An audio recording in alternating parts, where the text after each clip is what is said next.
morning, everyone. May I ask you all to please stand for our prayer.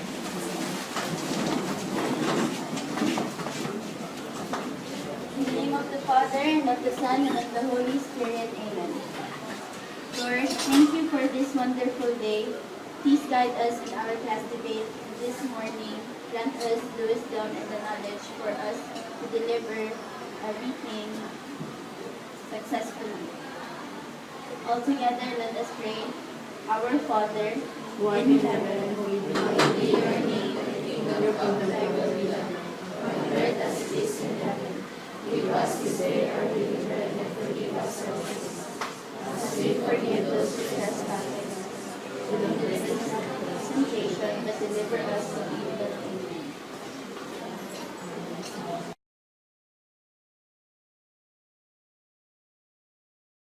Will come to order. I am pleased to welcome you all. The topic being debated today is resolved that computer interactive games be used for classroom math instruction.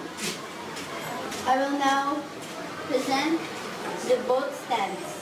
Let's start first from the proposition stand. Seated on my right, we have the first speaker, Ms. Jenny Bentayo. The second speaker, Diana Rose Lozano. The third speaker, John Paul Zhao. The fourth speaker, Princess Samantha Barbosa. The fifth speaker, Mary Claire Camasura. And the sixth and last speaker, Benito Reyes. Now, seated on my left, we have the opposition stand. The first speaker, Ms. Girly Cabiles. The second speaker, Mr. Sedanis Calderon. The third speaker, Alia Alesna. The fourth speaker, Marife Basho.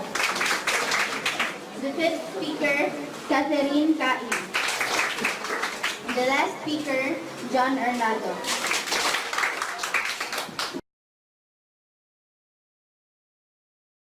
Case, define its terms and rationale. Good morning to all of you, especially for our panel judges. First, let me define the definition of terms. Computer. Computer is an electronic machine that can store and work with a large amount of information. Computer interactive games is an electronic game in which players control images on a television. The meaning of mathematics instructions in multilingual classroom is analyzing the importance of responsibilities for learning. In early ages, it is common for students to use these computer interactive games. Computer games should be used. Computer games contains educational learning. As Kate Devlin, a Stanford mathematician, says, that video games are the perfect way to teach math.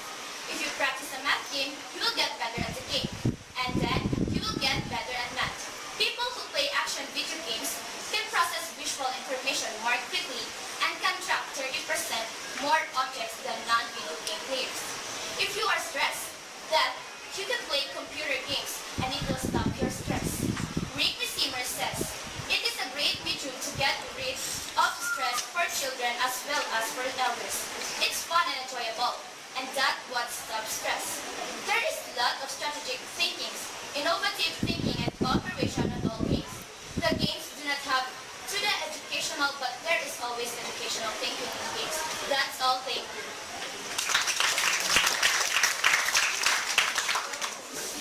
Thank you, Ms. Jenny. And now I call upon the second speaker for the proposition stand.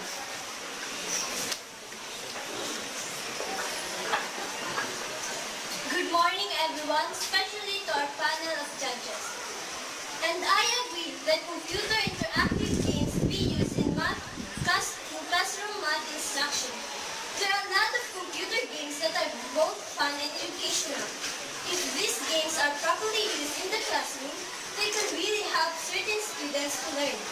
Probably, the most powerful reason for introducing computer math games into the mathematics classroom is the excitement and total involvement of the and enjoyment that children experience when playing computer math games. Students are highly motivated and totally immerse themselves in a game and in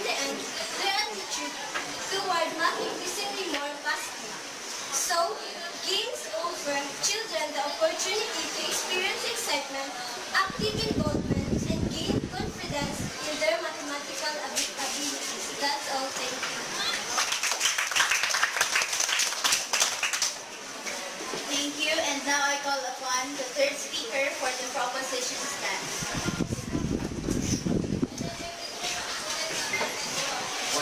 Once again, ladies and gentlemen, good morning to all of you. I am the third speaker of the positive side. First, let us think. If we, the students, are not allowed to use computer interactive games, then problems may arise. Why? Problems may arise. Why? Because we know we are in a 20th century, and 20th century is focusing in raising the technology, and the advantage of using computer interactive games can enhance our mentality and strategy like playing educational games. That's all. Thanks. Thank you, Mr. Zhao, and now I call upon the fourth speaker from the proposition stance.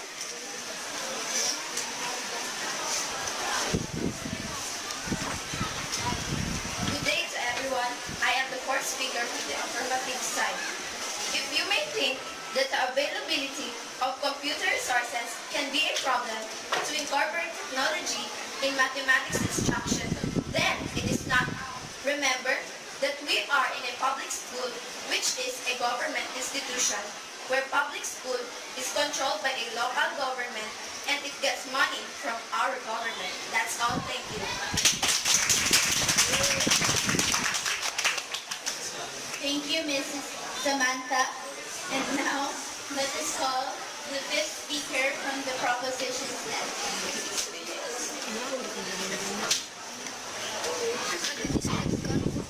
Good morning, everyone. I am the fifth speaker of the affirmative side.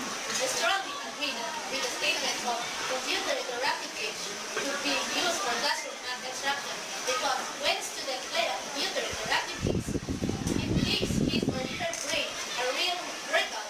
In many computer interactive games, the skill required doing involving abstract and high-level thinking. That's all. Thank you.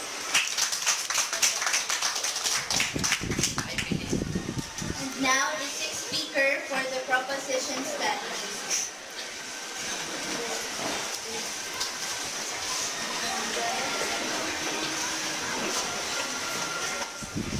Good morning, everyone. I strongly agree with the statement of interactive games is used for classroom math instruction, because video games have great potential in addition to their entertainment value. And there has been a dreadful success when games are designed to address a specific problem or to teach a certain skill. It will also teach that success does not come on the first try. Just like the word storage, if you not figure a problem, use it as a good lesson. That's all.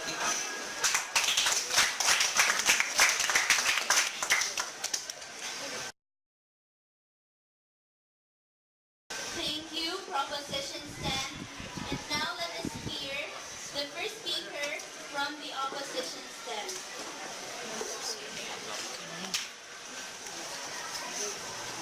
Ladies and gentlemen, good morning. Today I am the first speaker of the opposition side. I do not believe that computers are an effective tool for classroom instruction, because there are no technology shortcuts to good education for primary or secondary schools that are underperforming or limited in resources. Efforts to improve education should focus almost exclusively on better teachers, books, or stronger administrations, and not just using computer interactive games. Information technology, if used at all, such as computers, should be targeted for certain specific uses or limited to well-funded schools whose fundamentals are not in question. We all know that technologies are everywhere. We are very fond of technologies nowadays, and some schools uses computer interactive games to motivate the students. Yes, it can. But I would encourage that the students should not use computers, because if they will not use computers, it will help them a lot. Because number one, It helps them to become resourceful because hindi lang dapat tayo basta-basta umaasa sa computer. And another, it will help them to broaden their minds and knowledge, to become responsible enough. Remember that not all information that we can get from computers are correct. And number two, it can affect their health, especially having stress. And I tell you, if students will not computers, it will help them because it will help them to explore the knowledge, to nurture every learner, to nurture their mind, and to practice their minds and skills. That's all. Thank you.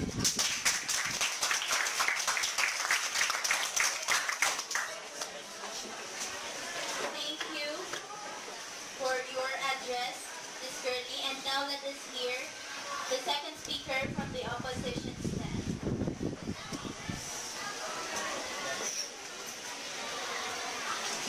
Good day, everyone. Once again, I am the second speaker will state that as a learner and as a educator, we must get the third level, which what we call understanding. I only point that we can live without using technologies because there are big impact and advantage of not using technologies. The first one is we can learn in a meaningful way. The second one is we can use our own mind. And the third one is we can manage our life. And the last one is we can contribute to the society. As a learner,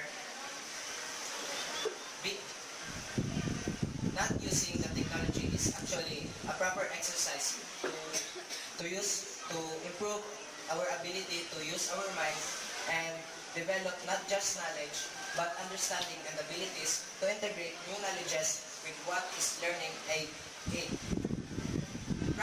practicing the self to live without computer interactive games is very simple.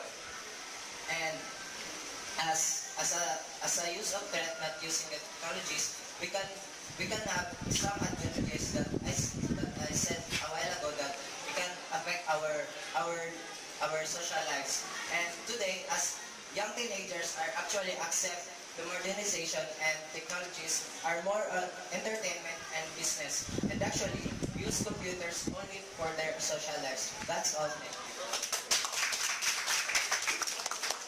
Thank you. And now I call upon the third speaker from the opposition stand. Good day, everyone. I am the third speaker of the opposition side. Computer interactive games make the students hope their answers in the games. For example, the student in the class are playing educational games, then they just predicting the answer in the game. So, the student in the class may not understand the game. Hindi lahat ng educational games ay matututo ang mga estudyante. Kaya, mas importante pa rin na makinig tayo sa mga lecture ng ating mga guro at magbasa ng mga libro. That's all for thank you. Thank you. And now I call upon the fourth speaker.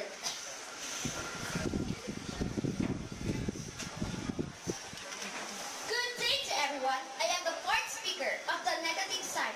Computers are too much expensive and not all schools can afford computers because, remember, we experience crisis nowadays and not all the time the government can supply computers. And remember, computers and educational technology is not only the problem plans or project of the government.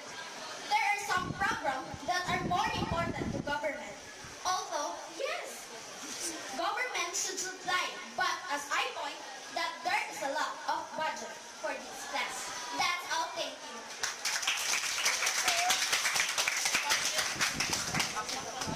Thank you. And now I call upon the fifth speaker.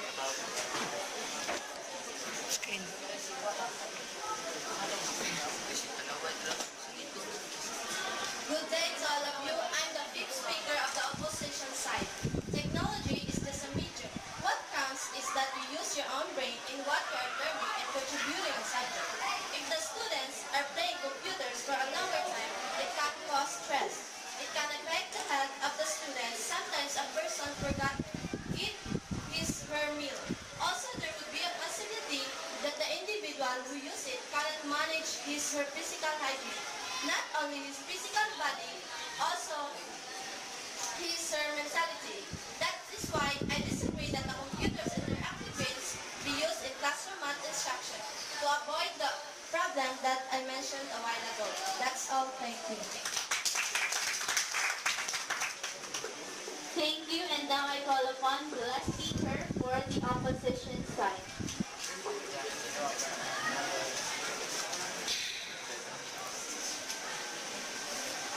Good day to our panel of judges, debaters, moderator, and audience. I am the last speaker of the opposition side. If we will not use computers, we will be relaxed and we will sleep early.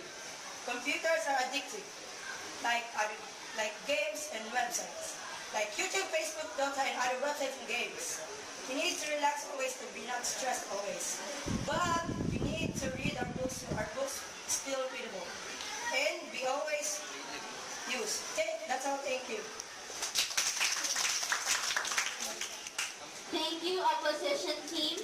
And now I declare a 5-minute recess during which the debaters are to prepare their rebuttals.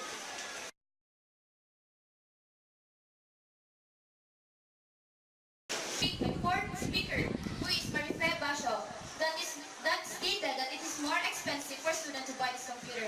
Remember, we are in a public school, and it is the job of the government to supply us money for buying this computer.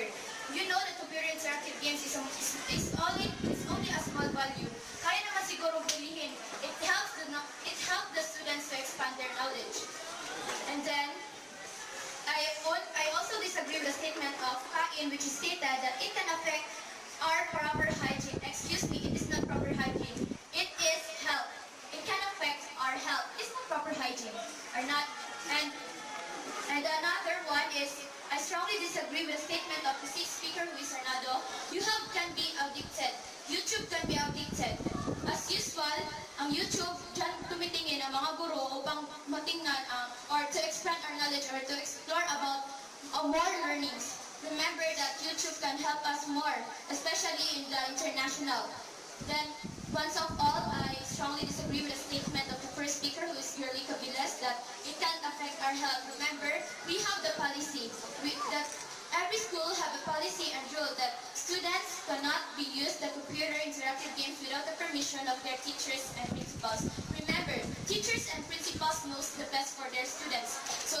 So remember that students cannot use these computer interactive games without the permission.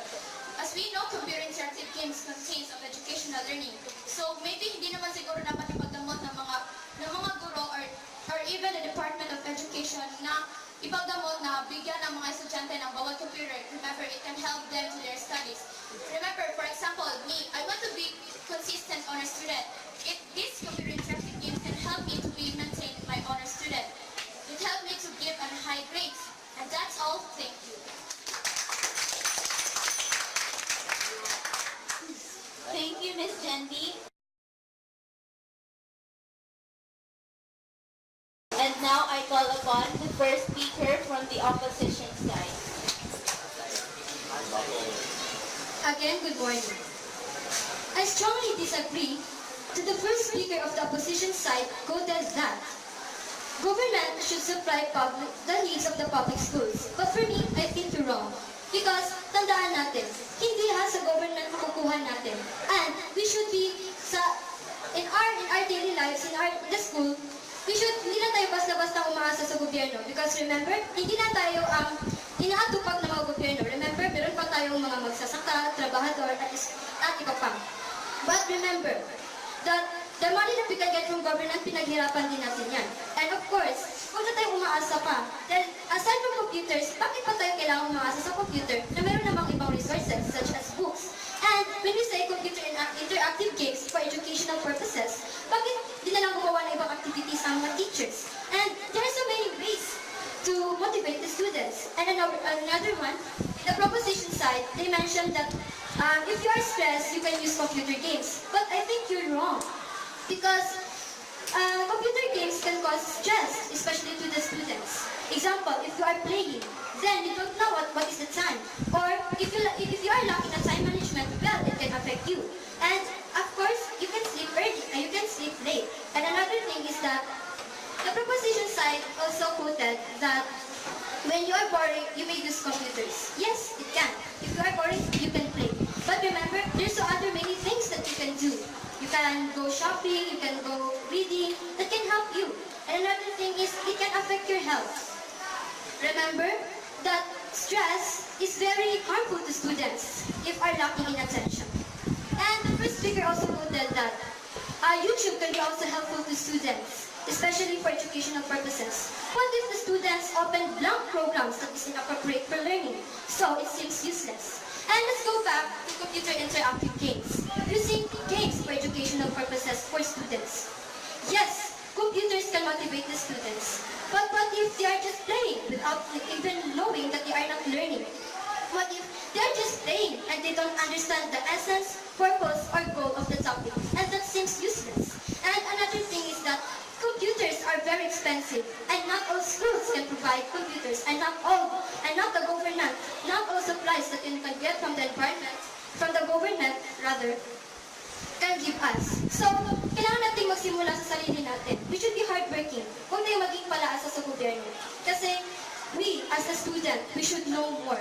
We should do the best because tayo ang pag-asa ng bayan. And again, I do not believe that computer interactive games are not an effective tool for classroom instruction. Thank you.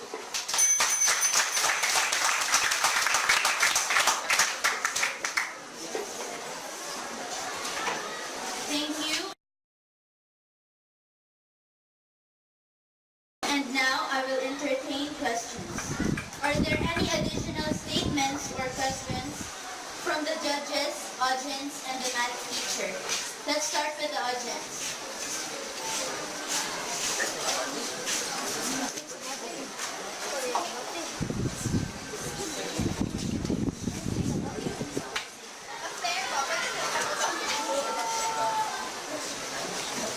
I strongly agree with the statement of the formative side, which is stated that computer interactive games should be used because for me, computer interactive games can benefit the students. For example, they can enhance their skills.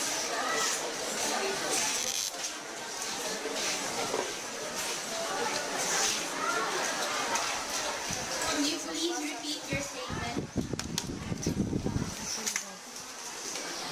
I strongly agree with the statement of the formative side, which is stated that computer interactive game should be used because for me, computer interactive games can benefit the student. For example, they can enhance their skills.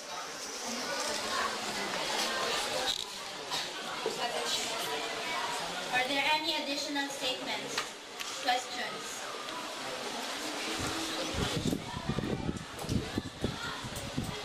Yes, Michael.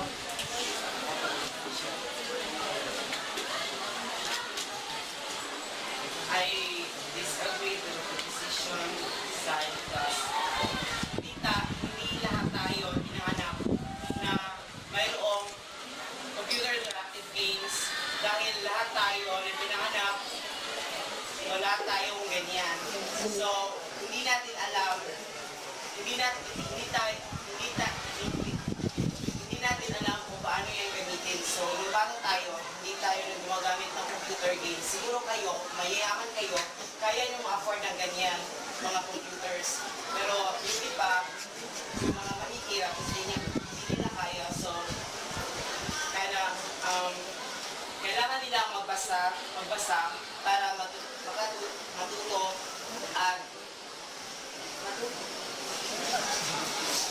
Questions from the yes.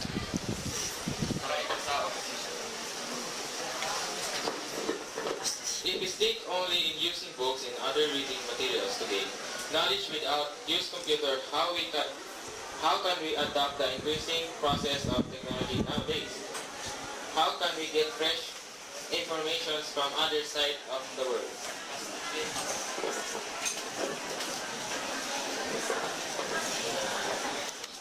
Thank you for your question. But for me, we all know that we are very fond of technology today. The use of computers or other technologies are increasing. But for me, I don't know. Rather. But for me, it depends upon the students because it's up to them. We all know that technologies are very increasing, but remember we still have other resources. At hindi kailangan na gamitin. Hindi naman, nasa student naman yan, nasa estudyante lang naman yan. Kasi kung devoted or kung talagang determinado ang estudyante na gusto niyang magbasa kasi mas maraming matutunan sa ibang resources aside from computers, tama din naman yun. Kailangan, we should be ourselves. Hindi na naman kailangan na pigilan tayo ng iba na huwag kang magamit ng computer, huwag kang magamit ng router, huwag kang magamit ng book. Kasi may computer naman, mas madali. But for me, books are better than computers. There are so many any other such things better than computers. And it depends. Again, it is up to you if you will use. But for me, I will use books or other resources. Thank you.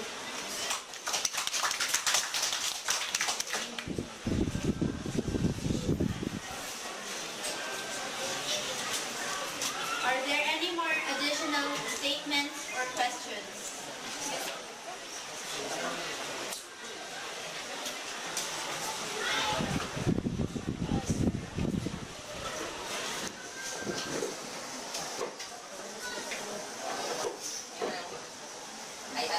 I agree using computer interactive games for classroom math instruction because it can help us learn.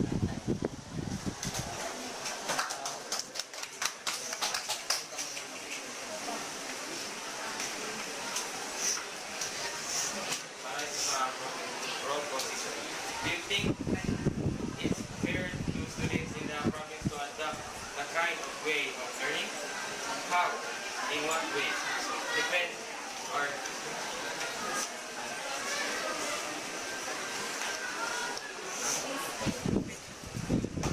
do you think it's fair to the students in the province to adopt the kind of way of learning? How? In what way?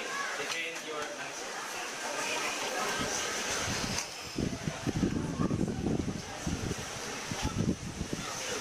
For me, no, it is not fair because, as what I have said, computer interactive games contains educational learning that can enhance the mental ability, strategy, and the mind of every learner. Remember, we are in a public school, so it is the karapatan naman siguro ng mga estudyante yun na mabigyan sila ng kanilang mga guro na gumamit ng computer for computer interactive games to explore more and to expand their knowledge. Hindi naman siguro masama kung doon sa probinsya ay gumamit sila ng libro dahil I don't know if they have computer there, but for me, I am so very prefer if the students will use computer interactive games than books because if paano kung hindi alam ng guro, wala doon sa books ang information, we can search in Google. We can use these computer interactive games to explore our knowledge, and that's all. Thank you.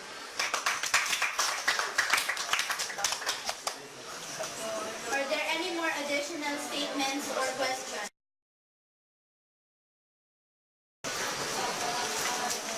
From our math teacher. This question is for the opposition STEM. You disagree to use computer interactive games, right? Okay. We all know that workplaces right now rely heavily on electronic digital forms of data storage and management. How do you think students will develop familiarity and skills in the use of computers, the internet, or other information technology? Aside games,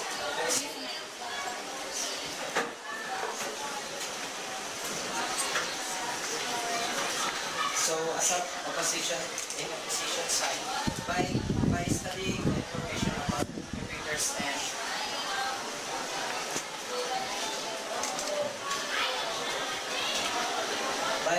the information about computers and having a job of modernization and digital is very easy to conclude that even we have no computers or help of technologies, we can get some knowledges or some tutorials of job that we can get from our books. Just like in our school, we have the TLE subject which teaches us more on jobs, just like in computers and some households. So there are so many resources and there are many literatures and some books that teaches a lot of this world and many things of this world that we can also see in books, not only in computers. Thank you. question for the proposition stand. If students will be allowed to use computer interactive games in math class instruction, how do you think this could help our Mother Earth?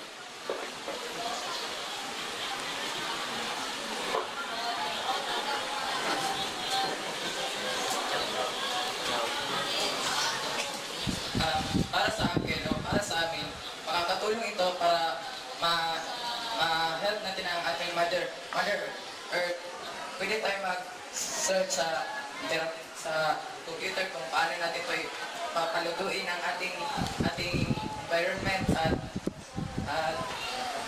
ang interactive games ay makakatulong sa mga katulad nating estudyante na matuto ng hindi sa masamang paraan, sa mga mabubuting paraan na ibinibigay ng computer. In addition of the statement or in the statement of my co-member, as we know, book is from the trees. So, kung parati tayong gagamit ng books, it can affect our nature and it can affect our economy. Because as we know, we have now the climate change, which is because of sa pagputol ng mga puno na kung saan, alam naman natin na books or papers are made of trees. So, which is na, it is better or it is preferred that we should use computer interactive games than books because if books are used, our Earth will be going or undergo to climate change. That's all. Thank you. Thank you. Another question in the opposition stand. Computer literate is one of the requirements when you're going to apply in any job right now. Then how do you think you can cope this challenge if you disagree to use computer interactive games, which will enhance your skills in using computers?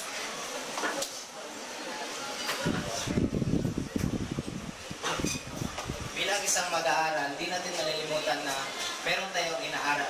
Katulad nga dito sa ating sa sinabi ko kanina na katulad sa ating paralan, meron tayong subject na TLE, which na nagtuturo sa atin ng iba't ibang skills. Just like in computers, di natin ma-didikta na hindi tayo tinuturoan ng mga informasyon o kahit anong trabaho na makikita natin sa ating organisasyon ngayon. Dahil di lang organisasyon ang tinuturo ng paralan, kundi kung paano din tayo matututo. Kagaya ng computer illiterate, makakatuto din tayo ng mga ganyang trabaho, klaseng uri ng trabaho sa pamamagitan ng mga module natin, katulad natin nga sa TLE na tinuturo ang lahat kagaya ng computer literate. And yun lang, salamat. This will be the last question for the proposition stand. You agree that we will use computer interactive games. Now, can you suggest or can you cite one example of a guideline or an ethics which we can use properly the computer?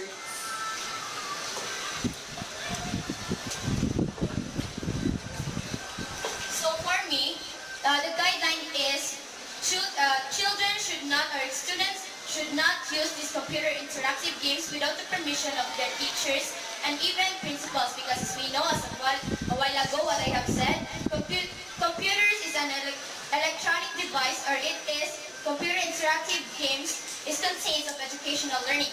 So teachers knows the best, as I know that. So children should have a guideline to have this permission to their teachers and even principals. That's all. Thank you.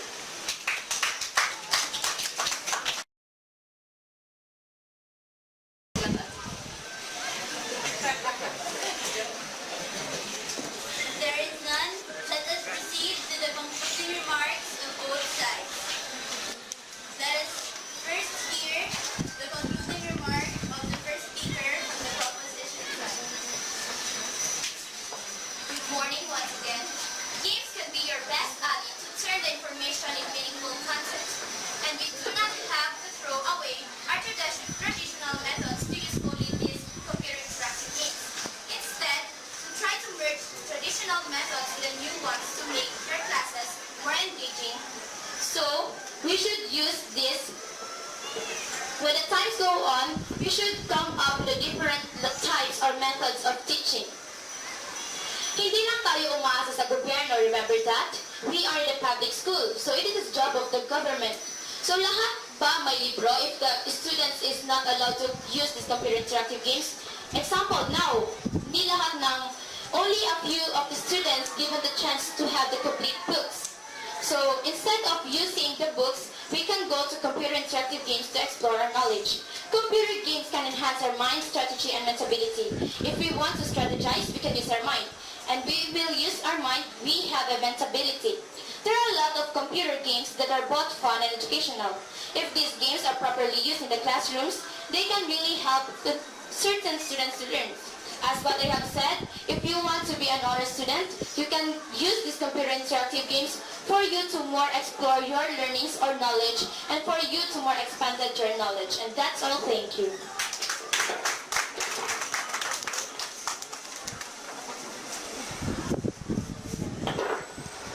Now let us hear the concluding remark from the opposition side. Again, good morning. First, I really do not believe that computer games are an effective tool for classroom instruction. I believe teachers should stick to classic methods that have been shown to work, and then use stuff like games as a supplement or maybe homework. But I do not support using games as a function of the class in the learning process. Sinabi kanina na, yes, government should supply the books, and we should in books, hindi na naman talaga sa books umaasa ang mga students. Kailangan sa books, hindi naman gamitin nila ang mga computers kasi wag na lang sa books kasi mahirap hanapin ang mga topics. There are some topics na hindi mahanap natin sa books. But remember, may mga schools na hindi gumagamit ng books because sa kakulangan nga ng mga books. And therefore, they have a photocopy of their topics. But remember that teachers have different styles of teaching. Remember that may mga schools din naman na hindi gumagamit ng books. At bakit masasabi natin may mga tao na masense na hindi gumagamit ng computer? Masasabi natin sa mga mahihirap, bakit sila masenso? Mga mahihirap naging biglang yaman, bakit sila masenso na hindi gumagamit ng computer? Well, diskarte lang yan. And according to the National School Boards Association, students who are exposed to a high volume of technology perform as well as expected on standardized tests. However, technology can potentially do students a disservice if used improperly. So, if students will not use computers improperly, and thus I can conclude that attempts to use technology as a stand-in for capable learning are bound to fail. And the message that I could rely to the topic is that there are many such things better than computers that students can really appreciate. And I would recommend that students should learn to appreciate and to get other resources aside from computers. Because remember, not all information that you can get from computers are correct. Remember, again, may mga tao masenso na hindi gumagamit ng computers. That's all. Thank you.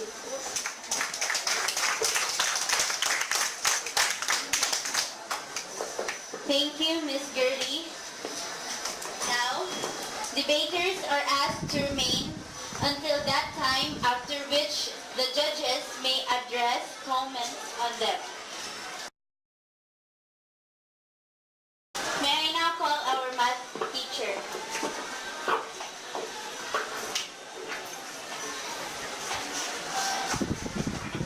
On behalf of the House, I would like to say thank you very much to the panel of judges for gracing this event, to the debaters for doing your job and make an extra effort just to defend your side. To the audience, thank you very much for listening and being attentive in our activity this morning. Again, thank you very much.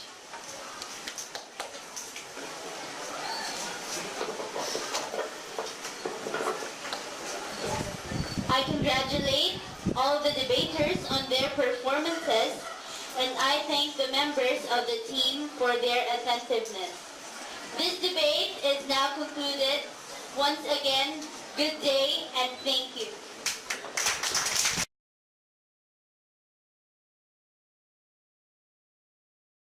Parang yun, ang duha ka teams, pero syempre, isa naman yun na.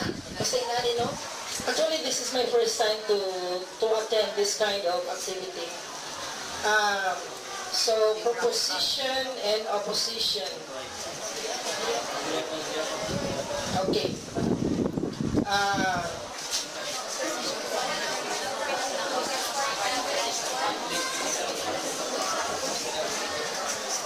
Okay.